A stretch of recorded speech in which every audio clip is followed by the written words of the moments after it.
Hello YouTubers! It's been a bit of a while since I've done a video, so here I am. Thought I'd do another one. And I've been blowing my money. I've treated myself. I don't very rarely wear blingy stuff. In fact, I haven't worn a watch for a long time. For those of you who know me will know in about 2006 I had an accident where I blew myself up quite successfully. And when I do things properly. I was helicoptered to a burns unit out of my garden, and I was wearing a cheap plastic watch which I actually melted to my arm and it had to be surgically removed. And since that day I haven't really worn watches. But that was in 2006 and it's now 2018, and I've been looking at luxury watches for some time now.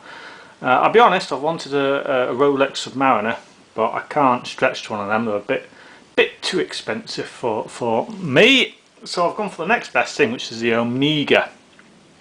If it's good enough for 007 or James Bond, if you don't know what I'm going on about, then it should be good enough for me. And it's similar-ish. It has a similar look to the Omega, to the Rolex Submariner rather. It's that sort of traditional diver look, and we've got a helicopter coming over now. So this isn't the first time I've unboxed it. It is now Saturday. It arrived, I bought it on Sunday from the Goldsmiths website as a used watch, because if you buy a new one they're about £3,000, and then they lose money, the Omegas. With the Rolex Submariner, they actually, if you go for the stainless steel one, they do actually hold their money. So that's the good thing with the Rolex, they hold their money, they don't lose money, which is one good reason to buy a Rolex. They actually go up over time. Not much, but they do go up in value. With the Omega, they do lose money. So with that in mind, I decided to buy one that's already lost its value. I say lost its value, it's a £3,000 watch, just short of £3,000, and this one cost me just over £1,000, and it's all box and papers from a reputable dealer, which is Goldsmiths. The reason I did that, I may well be paying a little bit more for it, but I'm not a watch expert and I don't want to be buying a fake one online. So you go for somewhere like a reputable dealer and you know you're getting a good one. So I've got all the papers. There's the warranty card. I'll try and keep everything there, which is actually expired, but it comes with a 2-year warranty from Goldsmiths as well, and that's my Goldsmiths card. So good 2-year warranty on that. And these things, say these good quality watches, they do last. They do last. You get them serviced regularly. They last. I'll tip him out. Come on out. There we go. So it's got outer and inner box. So I've got all the gumph with it. And important to keep them safe because they help improve the value. I mean, I paid just over £1,000. You can buy them for, I've seen them for going for £800, £700, but they haven't got the box and papers, you know, and they've got scratches on them. So this one, there is not a mark on it. I'll get a bit of a better view for you now. So there we go. I mean, I'm not going to give you an in-depth tour of the watch because I am not a watch expert, although I am going to thank all the people on YouTube who do watch videos, who know their stuff, because I've been watching your videos sort of helping me make my mind up what watch I want. As I say, I've been watching a lot of reviews on the Rolex Submariner, and I've been watching a lot of reviews on the Omega, and there's comparisons as well. You see videos for Omega Seamaster versus Submariner, and I've been watching them. But I can't really tell you about the movements and all the rest of it. What I can tell you though, as a watch person, I've gone for the wave dial. I don't know if you can see it very well, but this is the wave dial one. I don't know if you can see it on camera. I don't know, but yeah, I like the wave dial. The new ones don't have it, and I think, you know, the wave dial is a feature of the Seamaster. It's one of the features, and they've dropped that feature.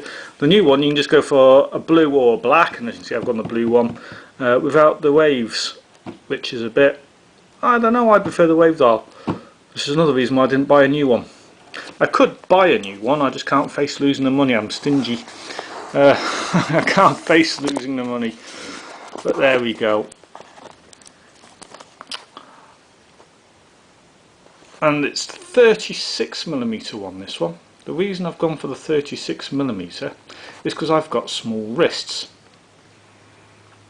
so it fits more comfortable on my wrist. The most common one is the 40, I think it's a 41mm, but it's around about 40mm. That's the most common size one. I'm trying to get it so you can see the waves. I just don't think, I'm looking on the camera and I don't think you can really see the wave effect on the camera. Now I did make a bit of a cock up. I'm going to show my inexperience with watches now, because I thought they were all mechanical or self-winding, and this one's a quartz one, it's a battery. It did say, to be fair, it did say quartz in the description and I missed it. So there was a battery in this one, so it means every few years I'm going to have to change the battery. But what I might do is just wear it for a couple of years, enjoy it, see how I get on with it. It's not going to lose any money unless I break it or ruin it somehow.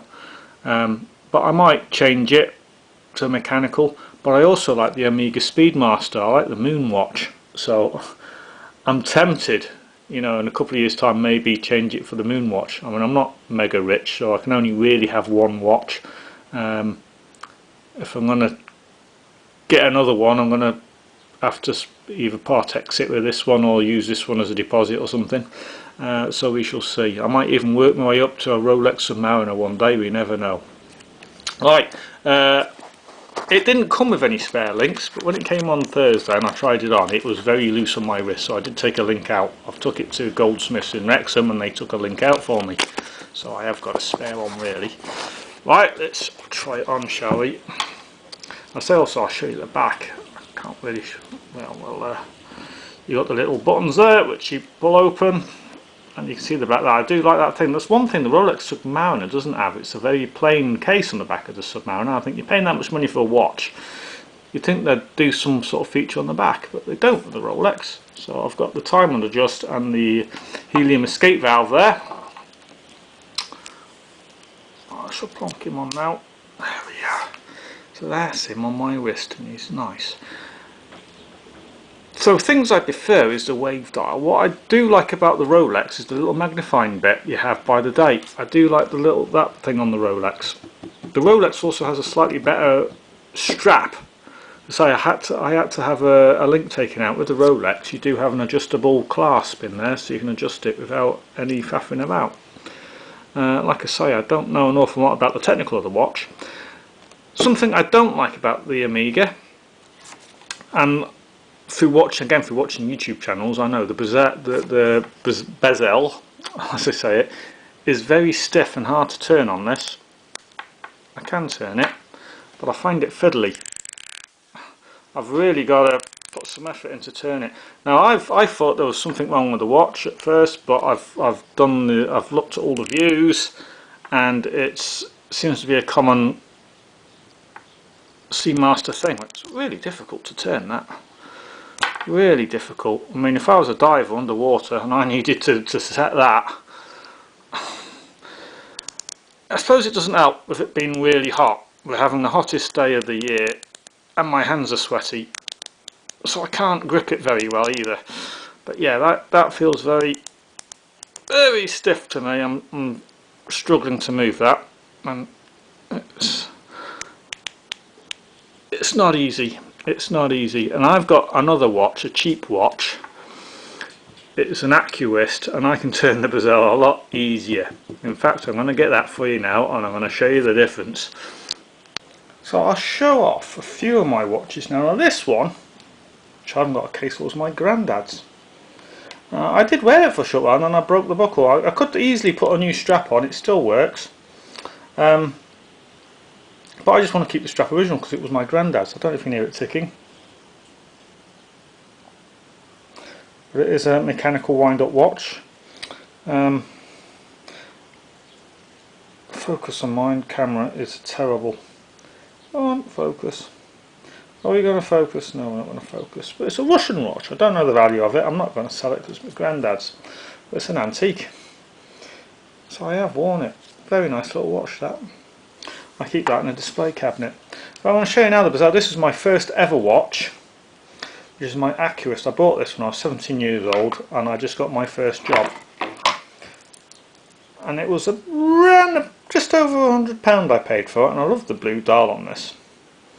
But you know, it's been in a box for a long time. I'm not too sure what to do with this. It just seems a shame to chuck it in the bin, even though it doesn't work anymore.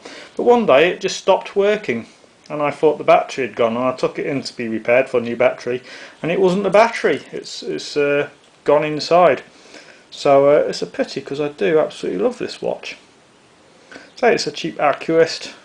It had loads of functions on it and everything. But yeah, it doesn't work anymore. I've still kept the box and everything. Never mind. But yeah, the bezel on that is better than the Omega, believe it or not.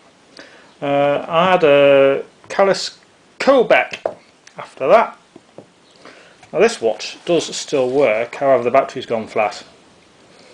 Come on, zoom in. That is a lovely watch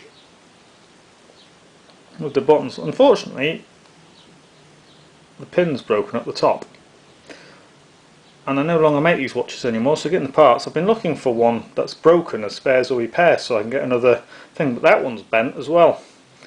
If I could repair it I would, and then put a new battery in. I would do that, but I'm not having any luck. I found silver ones, but I haven't found the gold one, so it's no good. It's no good. So there we go. So like I say, if it's good enough for Pierce Brosnan in the James Bond films, it's good enough for me. I'm going to wear it for work. I'm going to wear it every day. So it's a nice watch. It's waterproof to 300 metres. So I'm going to wear it every day. If I do anything, if I have to go crawling around underneath the lorry or working on the tractor, I am probably going to take it off though. But yeah, I can wear it every day, which is what I like. A lot of these posh watches, they have all diamonds and stuff in them, and you can't really wear them as a lorry driver. You know, Rolex do this, the Shimano. You look at the Shimano, I mean, you can get the bog standard one, the stainless steel one, for about £6,000, and I like that one. But if you go upwards, I mean, I've seen Rolex Shimanos for ridiculous amounts of money, and they've got divers, you know, they've got diamonds in them and all sorts. And the problem there is you make it so expensive, you then can't go swimming or diving in it. So you've got a diver's watch that you can't dive with, and that's just very silly. And I have the same thing with four-wheel drives, because I'm a car person. And you can see my old Land Rover over there, just through the window. It's my old Landy. And four-wheel drives are going the same way these days. You know, you look at the luxury four-wheel drive market, they are now so posh, you can't take them off-road. So you've got a four-wheel drive, you can't submerge it in mud because you'll ruin everything in it. You know, all the posh sat-nav and all the electronic gadgets inside them, you submerge that in water, none of that's going to work when it comes out the other side. So you've got four-wheel drives that you can't take off-road.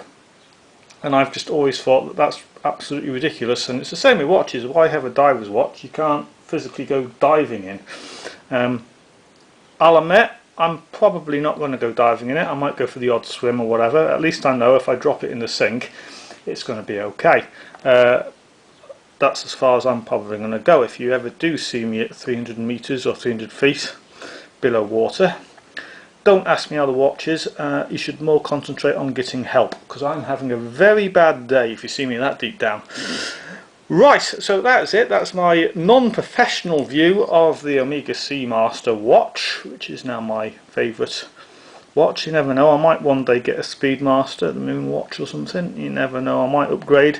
And I might one day upgrade to a Rolex Shimano. One day, if I'm very, very rich and very, very lucky.